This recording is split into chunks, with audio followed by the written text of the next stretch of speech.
கால் பேசிட்டு office work பார்க்கலாம்னு சொல்லிட்டு லேப்டாப் நோண்டிட்டு இருக்கல, கை வலி தாங்க முடியல. என்னடா கை இப்படி வேதனை எடுக்குன்னு சொல்லிட்டு உடனே ஆஸ்பத்திரி பக்கம் போனா அவர் பார்த்துட்டு ஐயோ கையில இருக்கிற கம்மல் இன்ஃபெக்ஷன் ஆயிருச்சுமா. அடிப்பாவி, எங்க வீட்டெல்லாம் காதலை கம்மல் வாங்கி கொடுக்க மாட்டாங்க, அந்த பிள்ளைங்க கைக்கு வரலுக்கெல்லாம் கம்மல் மாட்டி விட்டுருக்காங்க பாருங்க. முதல்ல மணிக்கட்டுல இருக்கிற கம்மல் எடுக்கிறாரு, அதுக்கப்புறம் அதுல பிதுக்குனா ஐயோ அவ்வளோ சலம் சீ பிடிச்சிருக்குது, ஃபுல்லா இன்ஃபெக்ஷன் ஆயிருக்கு. போட்டு அமுக்குன்னு பிடிக்கி காட்டுல வச்சு நல்லா தொடச்சிட்டு மறுபடியும் என்ன பண்றாரு, ஆள்காட்டி விரல இருக்கிற கம்மலை கழட்டுறாரு.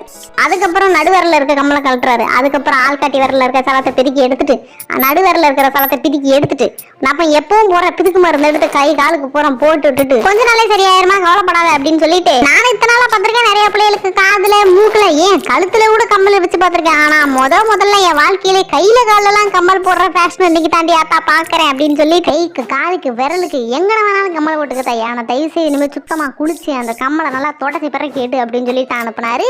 இதோட இந்த வீடியோ முடியுது. நாளைக்கு இன்னொரு வீடியோல பார்க்கலாம்.